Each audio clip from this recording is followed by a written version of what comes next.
para conocer a los que están detrás del poder.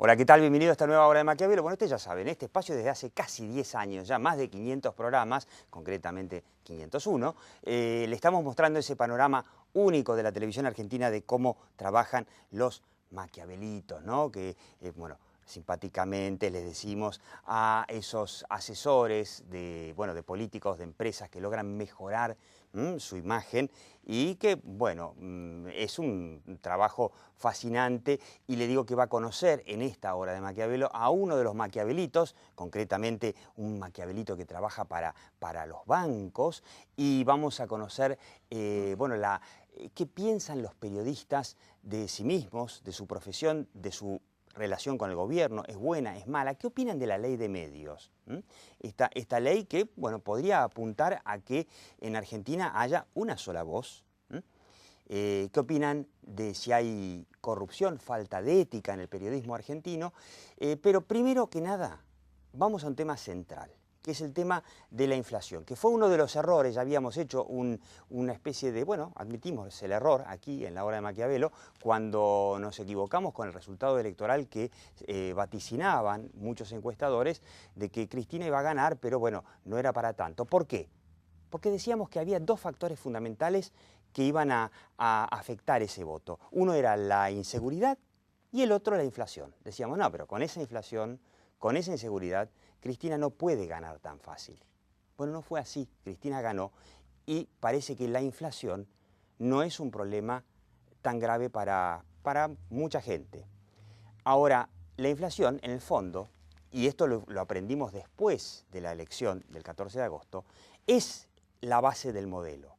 La base del modelo que le permite, por ejemplo, a la presidenta Cristina Fernández de Kirchner, usted lo vio esta semana, anunciar el aumento de 22 y pico % para la asignación universal por hijo. Magnánimo, aumento impresionante. Anunciar la semana anterior, o hace un par de semanas, aumento de 20 y no sé cuántos % para los jubilados. Claro, los economistas, los que están un poco más informados, dicen, no, pará, flaco, la inflación real, la real, está entre 20, 25, 30%, no se sabe muy bien. Pero el no saber muy bien te permite ser magnánimo con la inflación, tanto al gobierno como a los sindicatos. Entonces, la inflación en el fondo es buenísimo. Ahora, también la inflación afecta a alguna gente, y no poca. Entonces la pregunta es, ¿y a los que sí les molesta la inflación, qué hacemos? Encontramos un culpable. Y adivinador, ¿quién es ese culpable? Ya les digo con quién estamos. Estamos con Raúl Aragón, bueno, usted lo conoce. Raúl Aragón, que estrena hoy una encuestadora nueva, que es Expresspol, que es una encuestadora que apunta fundamentalmente al mundo empresario. Fundamentalmente al mundo empresario y fundamentalmente a obtener respuestas muy rápidas sobre preguntas muy, muy puntuales. En realidad es un recurso para situaciones de crisis. Claro. La respuesta es muy rápida, no puede ser un cuestionario muy amplio, pero sí puede producir respuestas puntuales en 24, 48 horas, con universos medidos en 1000 casos. Yo me imagino que debe haber muchas empresas, organizaciones que van a querer saber, no sé, al día siguiente de que hubo una crisis, un fenómeno social, algo que afectó a la propia empresa, van a querer saber, bueno, ¿cómo hacemos para en 24 horas tener un sondeo de la opinión pública? Sí, y además con esa velocidad de producción de datos, de información, uno puede hacer un tracking del fenómeno, es decir, se produjo X fenómeno y entonces lo mido hoy, lo mido dentro de 48 horas y lo vuelvo a medir 48 horas después de eso, entonces puedo trazar una línea de en qué dirección está yendo la opinión pública respecto de ese tema puntual. Hay que aclarar, son temas puntuales. Puntuales. Por ejemplo, el caso de la inflación. ¿Cuánto lo afecta a la inflación? ¿No?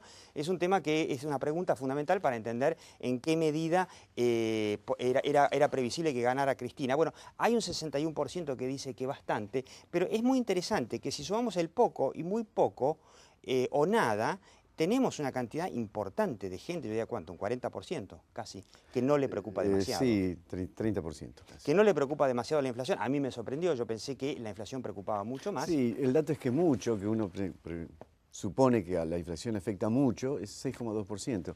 Bastante, habría que ver qué se quiere decir con bastante también, pero no no parecería angustiante, ¿no? No, no, es eso la sorpresa. Bueno, capaz que Vudú tiene razón, la inflación no molesta tanto. ¿Qué medidas debería tomar el gobierno para controlar la inflación? Muy interesante, congelar los precios 49,6%, o sea, el Estado ahí actuando a full, limitar los aumentos de sueldo, que son en definitiva los que le ponen el piso a la inflación, solamente el 10%. Claro, ¿quién quiere que le bajen el sueldo? Y gastar menos en obra pública, 14%. Es cierto que hay un 25% que no sabe, no contesta. Sí, y ese 25% es casi todo clase media, baja y baja, ¿no? Hay una correlación con nivel cultural y con nivel socioeconómico acá, ¿no? Con nivel educativo y con nivel socioeconómico. ¿Los que piden congelar los precios son gente de nivel más bien bajo? ¿O? No, es clase media para arriba. Clase media para arriba. Para arriba, sí. Sí, la idea de congelar precios no es una idea que está muy instalada en la clase baja. La clase media entera lo entiende muy bien. Bueno, te cuento una infidencia rápidamente. Se hizo la encuesta poco después de la caída del muro de Berlín, se la hizo en Nueva York y se la hizo en Moscú. La encuesta era, el Día de la Madre, cuando suben las flores, en todos los países del mundo donde el Día de la Madre sube el precio de las flores, y se le preguntó a la gente si el Estado debiera intervenir para que no suba tanto el precio de las flores el Día de la Madre. Respuesta: en Nueva York había más gente a favor de que el Estado intervenga que en Moscú. Recién había caído el muro de Berlín, ¿no? Bueno, acá viene la pregunta fundamental. ¿Cuál es la primera causa de la inflación? Y aquí tenemos una mala noticia para el empresariado, porque el primer culpable, empresarios y comerciantes que aumentan los precios, 63,2%, y el gobierno, 18%, y los sindicalistas con sus aumentos solamente el 11%. Un dato. Hicimos, Raúl, hace unos 4 años y medio, 5 años, la misma pregunta en una encuesta de Carlos Fara y había dado que el principal culpable todavía era el gobierno. Quiere decir que la principal estrategia de comunicación finalmente del está funcionando. El gobierno está funcionando. La descripción del mundo que vende el gobierno. El relato del gobierno, sí. Si hay inflación y te joroba, echarle la culpa a los empresarios. No al gasto público, no a los salarios. Una frecuencia de 63% es altísima en cualquier encuesta. Raúl Aragón, bueno, de Express Poll, y un dato fundamental, ¿no?, que van a tener que tener en cuenta los empresarios porque se vienen, está clarísimo, 4 años más de Cristina, 4 años más de inflación. 4 años en donde los empresarios tendrán que o cargar con la culpa de la inflación o salir a comunicar que en la Argentina, en la China y la Cochinchina, la política económica la fija el gobierno. Pero bueno, es un issue con el que tendrán que lidiar los comunicadores empresarios para los próximos 4 años. Ni te cuento, Raúl Aragón con Express Poll, bueno, suerte con la nueva encuestadora. En el próximo bloque va a conocer a uno de los maquiavelitos de los bancos. La hora de Maquiavelo.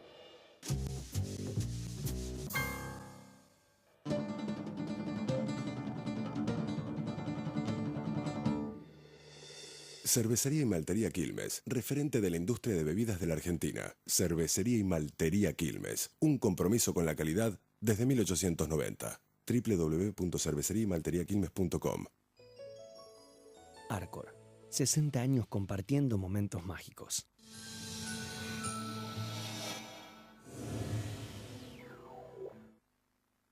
En 19 meses hicimos la nueva Terminal C. Aeropuertos Argentina 2000. Soñamos con vos.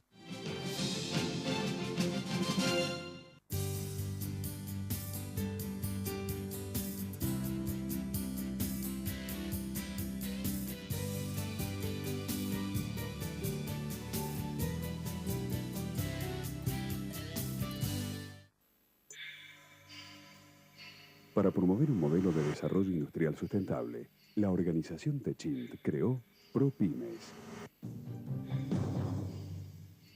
ProPymes, el compromiso de Techint con su cadena de valor.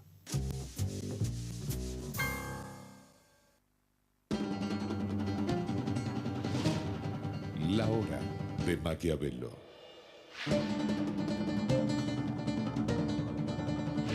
Bueno, y usted está viendo a Diego Videla. Diego Videla es, lo voy a decir mal, seguro gerente de Relaciones Institucionales del Banco de Galicia, que, bueno, es un banco que acaba de lanzar un producto VIP. ¿Se pueden lanzar productos VIP en un país en donde, digamos, hay una prevalencia de un discurso en donde, bueno, lo nacional, lo popular, el pobre, el asistencialismo es todo bueno? ¿Se puede lanzar un producto así, VIP, como si fuese Estados Unidos? Yo te cuento, porque el banco en realidad tiene 1.600.000 clientes, tenía dos segmentos, segmento renta baja, segmento renta media. Lo tuvo hasta, y agregamos un segmento más hace 20 días, que lo presentamos, que es el segmento renta alta. El segmento, como decimos, segmento premium, es para gente que gana 14.000 pesos, o tiene inversiones que gana importantes. 14.000 pesos por mes como ingreso familiar. Con ingreso bueno, entonces, a ver, para el nivel de salarios que tiene hoy la Argentina, tampoco es que es una cosa prohibitiva y para una élite... No, es un segmento muy importante dentro de lo que es un banco, porque el segmento renta alta es muy chico, no crea que son más, no, hoy tenemos 100.000 clientes y esperamos llegar a 150.000 en 2014, no más. ¿Y en la Argentina cuánta gente gana más de, digamos, cuántas familias ganan más de 14.000 pesos? Mira, yo sé que el sueldo promedio en Argentina está en 6.150, 7.000 pesos más o menos. 7.000 pesos. Eso, bueno, o sea que esto es el doble.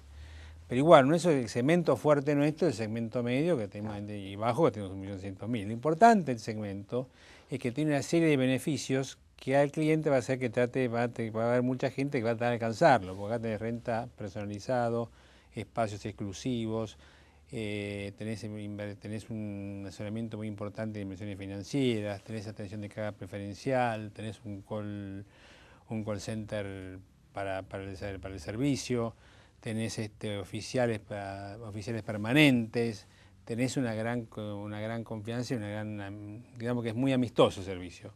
Todos los servicios del banco tienen su característica, pero lo importante del segmento es que también que el segmento al tener un grado de inversión más importante que los otros segmentos va a hacer que podamos prestar a otros segmentos a una tasa un poco más baja. También a este y a otros, porque también es importante señalar que el segmento parecería, como decís vos, que en este momento en Argentina sería un segmento muy especial que no podría funcionar. No, justamente porque estaba pensando hoy, por ahí me equivoco, me corrijan, pero yo creo que hoy un camionero de Moyano, digamos, con un par de horas extras, puede llegar. Sí.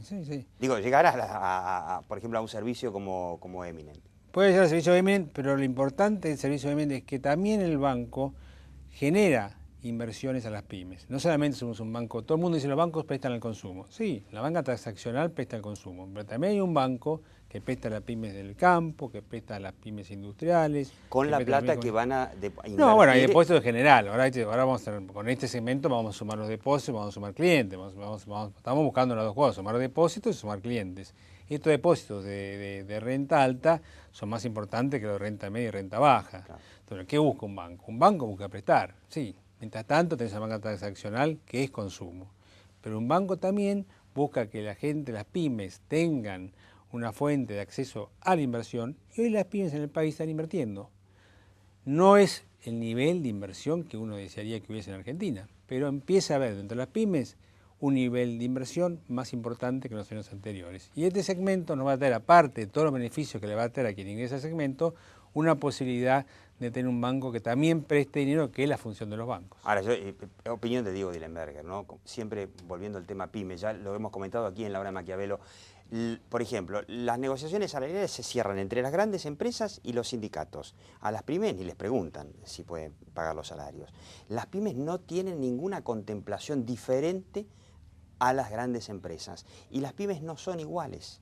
No son iguales, necesitan otro tipo de acceso al crédito, otro tipo de convenios salariales, otro tipo de impuestos, pero lamentablemente en la Argentina las pymes no tienen voz. Ahora, Diego Videla, vos sos economista, y antes de llevar la plata al banco hay mucha gente que se está preguntando, ¿y esto cómo sigue? Porque acá tenemos 4 años más, 99% seguro, de Cristina Kirchner, o sea que el modelo continúa, la inflación continúa, y la pregunta es ¿qué pasa afuera? Mira, afuera en realidad vos has visto que en las últimas crisis, sobre todo la última de Estados Unidos, hay una crisis estructural importante. Acá en Estados pegó Unidos, la Europa última y Asia. crisis. La última crisis pegó acá. Sí, la de 2008 pegó en 2009. Pero esta crisis, vos fijate que independientemente que la crisis en Estados Unidos, los bancos han mejorado un poco su posición, los bancos americanos han mejorado un poco su posición porque han recompuesto parte de su cartera, han recompuesto parte de sus activos. Pero igual la crisis sigue, la crisis está. ¿Qué pasa en Estados Unidos? Cuando vos a la crisis económica le das un factor político, como fue este diferendo que tuvieron los republicanos y los demócratas para votar al presidente de Estados Unidos, una mayor emisión para pagar servicios de la deuda. Parecía la Argentina, el Congreso argentino peleándose por las reservas. Exactamente. No lo aumentaron el día anterior. Entonces eso trajo una gran desconfianza y a los 7 días, una calificadora muy importante, le baja la calificación a la deuda de Estados Unidos. Entonces, algo que creo que ni vos ni yo soñamos que alguna vez iba a pasar. Nunca, bueno. Pero también, vos decís, bueno, si le bajan la deuda a la deuda de Estados Unidos, como le bajan la deuda de otros países, está mucho peor que Estados Unidos. Sí. Entonces fue bastante parcial. Pero bueno, esto ocurrió y los mercados reaccionaron, porque si vos, te voy a repetir, le agregás un factor político, un factor económico bastante deteriorado, generás un gran temor, unas bolsas tremendamente volátiles, que por ahí suben 10%, por ahí bajan 10%, y esto el mundo no está acostumbrado. Esto nosotros tenemos experiencia porque han pasado años, más de 50 años que lo hemos visto, pero en Europa y en Estados Unidos no se ve así. Yo creo que la crisis de Estados Unidos es una y la crisis de Europa es otra diferente. Europa tiene, es más complicado lo de Europa, ¿no? Y Europa es más impredecible. Estados Unidos vos sabés que tiene que aumentar el empleo. Esto que lanzó Obama ayer es difícil que lo vote. Va a ser lo mismo que ocurrió con votarle a Obama mayor emisión para pagar la deuda. Acá esto que busca Obama, esta cantidad de dinero que necesita Obama para generar empleo, va a ser difícil que políticamente los republicanos se la den. Eso lo sabés mucho mejor vos que yo, que son más políticos. Sí, entonces, los republicanos están bastante tercos. Es como que, bueno, estamos viviendo un mundo que el fenómeno de quiero ser presidente ocurre en todos los países del mundo. Yo quiero ser presidente y bueno, los republicanos quieren ser presidentes y no les importa qué pasa en el medio del mundo. Ahora, la pregunta de fondo. Si se repite la crisis que tuvo el mundo en 2008, ¿llega a nuestras costas? Mira, acá hay que ver cómo reacciona China, porque China le exporta bastante a Estados Unidos y hay que ver cómo funciona el comercio exterior entre China y Estados Unidos. Con la soja $500 que nos quedamos tranquilos.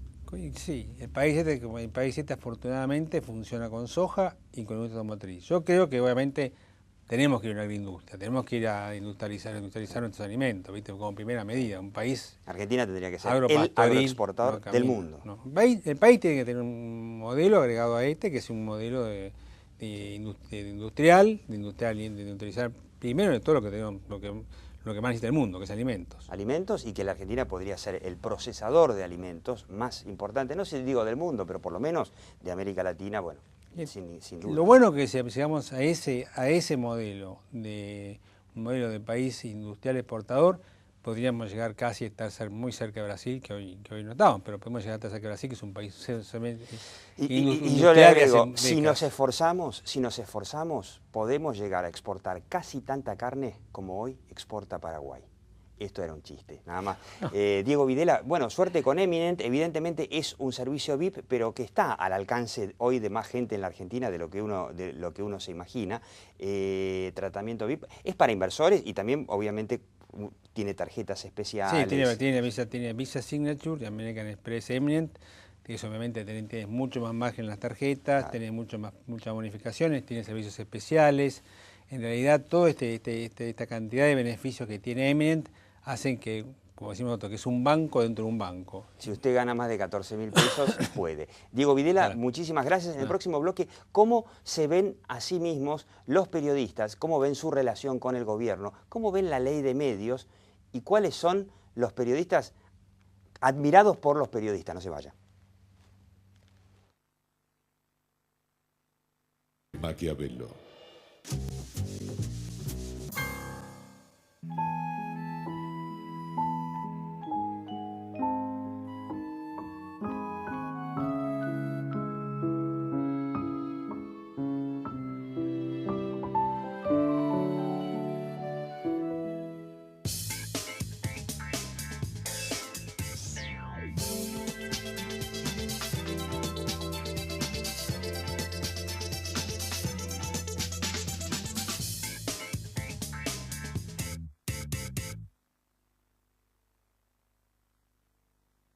En 1972 cumplimos el sueño de formar el grupo OSDE.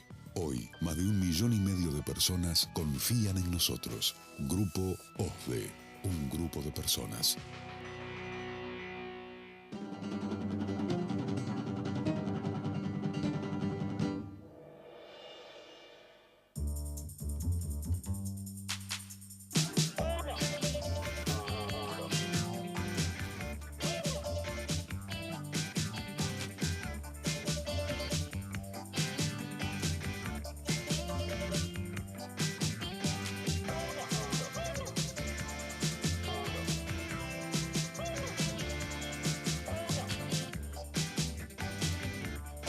Nuevo Fiat Uno. ¿Te subís? Fiat.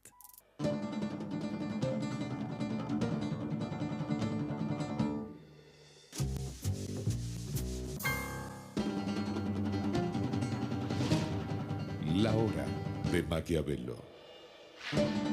Bueno, ¿no? Como le decía, el periodismo, su complicada relación con el gobierno, que ya podríamos decir la complicada relación del gobierno con el periodismo, porque FOPEA hizo una encuesta, estamos con Cecilia Mosto, de la empresa de investigación de opinión CIO, que es quien hizo la encuesta, y con Andrés D'Alessandro, que es el director ejecutivo de FOPEA, que es una especie de, digamos, asociación de periodistas, podríamos decir que defienden los intereses de los periodistas. Es una asociación profesional de periodistas y básicamente, sintéticamente, trabaja en temas de libertad de expresión, de capacitación de periodistas y también de ética y calidad profesional. Es un poco las áreas de trabajo de FOPEA, con una mirada federal, porque tenemos miembros de todo el país, y bueno, con un monitoreo de libertad de expresión que releva situaciones de agresiones, ataques a la prensa en todo el país también. Antes de empezar, ¿hay limitaciones a la libertad de expresión en Argentina? ¿O es como dice el gobierno, si no fuera por el monopolio Clarín, la Argentina sería un paraíso? Hay situaciones estructurales que tienen que ver con, que afectan a la libertad de expresión, que afectan a la calidad del periodismo y a la información que recibe la ciudadanía. Para nombrar algunas muy básicamente, todo el manejo de lo que es la pauta publicitaria. Hoy en día es una gran deuda de la democracia argentina tener una ley que regule la adjudicación de pauta publicitaria, porque termina influyendo de una manera no muy saludable al contenido de la información, especialmente en el interior, quiero decir, donde hay menos variedad mediática. Exactamente. Donde vivir de la actividad privada para los medios es mucho más difícil. Dos preguntas para empezar, que fueron a mí las que más me interesaron. La encuesta es sumamente rica, usted sabe, así como la encuesta de Express Poll sobre la inflación y quién tiene la culpa de la inflación, la tiene en la carpeta de materiales de la web lahorademaquiavelo.com. También, por supuesto, está completa el estudio de FOPEA hecho por CIO para FOPEA, que es sumamente interesante. Esta preguntita a mí me pareció muy interesante. ¿Cuál es su opinión acerca de la Ley de Servicios de Comunicación Audiovisual? O sea, la Ley de Medios, sancionada en 2009, que pronto va a cumplir 2 años. Y bueno, evidentemente, Cecilia Mosto, los periodistas están chochos. Sí, digamos, si sumás las dos primeras alternativas, tenés a más de la mitad de la muestra, que es muy importante destacar que fue una muestra grande, enorme. Una muestra de casi 1000 periodistas. Casi 1000 periodistas y en todo el país. Es casi un censo. Sí, eso fue un esfuerzo, digamos, en conjunto con FOPEA de construir una base para poder llegar a la mayor cantidad de periodistas posibles y obtener la mayor cantidad de perspectivas posibles, ¿no? Evitar el sesgo, digamos, se fue muy cuidadoso. Hay periodistas de medios diversos. Diversos. Y bueno, con respecto a esto no cabe dudas que digamos, hay una adhesión a la idea de reformar o de haber, digamos, de sancionar una ley. Como decíamos recién con Andrés, hay una adhesión al concepto, si bien puede haber críticas hacia adentro puntuales, ¿no? Pero conceptualmente, digamos, es algo aceptado y hay adhesión frente a eso, ¿no? Sí, ¿no? Que es una mejora en relación a la ley de radiodifusión anterior y avanza la democratización de la información. Fíjate, los dos, mejora y avance, digamos, son dos... Estaría dando casi un 60% de aprobación. Después, ninguna de las dos opciones, una ley inviable, impracticable. Estoy de acuerdo con la ley, pero no con el organismo de aplicación. Restringe la libertad de prensa 5%.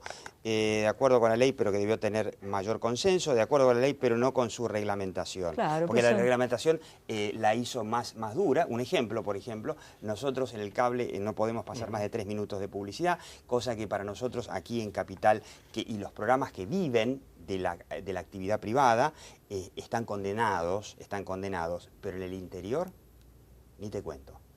Nosotros quisimos tratar de reflejar de alguna manera diversas opiniones y no necesariamente a favor o en contra, ¿no? Eso un poco fue la estrategia de preguntar. Ahora, como ahora lo que estamos haciendo es, digamos, vendiendo, porque nos vamos a ir de aquí a Internet, quiero que vean la segunda pregunta, que es los referentes, el principal referente de cada uno de los periodistas, el ranking sumamente interesante, que ahí hay una gran contradicción, porque primero y principal y primer periodista y el por lejos más mencionado, Jorge Lanata. Ahora, Jorge Lanata se despachó en contra de la ley de medios, ¿no? Bueno, no sé, en un principio creo que no. Después me parece que tuvo algunas críticas puntuales, un poco en línea de lo que planteaba la primera de las otras sentencias, ¿no? Y el segundo es Nelson Castro. Más abajo viene Rodolfo Walsh, que por supuesto que murió hace muchos años, no puede haber opinado. Y finalmente sí, en el cuarto puesto, con 94 menciones, aparece Víctor Hugo Morales, que hoy es un abanderado de todo lo que sea kirchnerismo, ley de medios, etcétera. No lo era todo lo contrario hace un par de años, pero hoy sí efectivamente lo es. ¿Cómo puede ser esa contradicción que los periodistas dicen, por lo menos mayoritariamente, están a favor de la ley de medios, pero su referente es Jorge Lanata, que es el tipo que más está criticando al gobierno en su forma de relacionarse con los medios? Es que no, para mí no tiene mucho que ver, digamos. No me parece una contradicción, porque Lanata no es hoy, ni hace 3 meses. Lanata, toda su trayectoria. Lanata tiene una trayectoria, digamos, de años. Es una persona que creó productos periodísticos muy importantes, que marcaron... Es el periodista político más creativo de Argentina, sin duda. No es la coyuntura. A mí me da la sensación que digamos, esta estructura, que hay que decir que acá está Tenenbaum, acá abajo, ¿no? Porque está cortado. Sí, está cortado. Yo se la leo completa, así para el final vamos a leerla completa porque vale la pena. Después de Víctor Hugo viene ninguno, Magdalena, Horacio Berbisky, Alfredo Leuco, Joaquín Morales Solá y finalmente comparten el 10 Eduardo Aliberti y Ernesto Tenenbaum.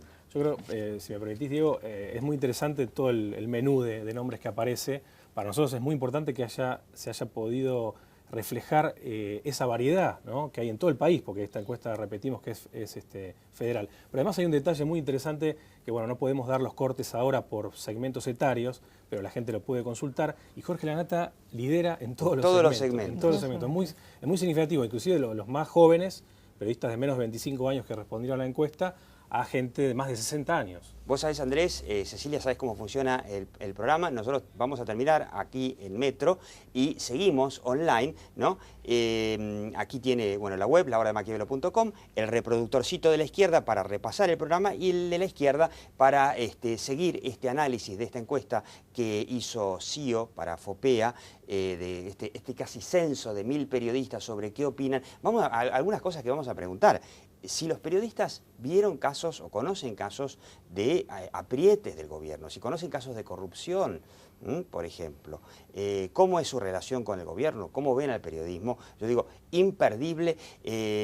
Así que muchas gracias, Cecilia Mosto, Andrés D'Alessandro, y bueno, yo les digo como siempre, ¿no? Mire, desde hace ya casi 10 años, ¿no?, aquí en La Hora de Maquiavelo, la realidad vendrá, algún día vendrá, pero mientras tanto, aquí en La Hora de Maquiavelo, ¿qué es lo que nos importa? La percepción. Chao, hasta la próxima Hora de Maquiavelo, aquí por Metro, los domingos a las 22, y después usted sale corriendo, se busca su iPad, PC, notebook, lo que sea, y sigue viendo La Hora de Maquiavelo online. Chao.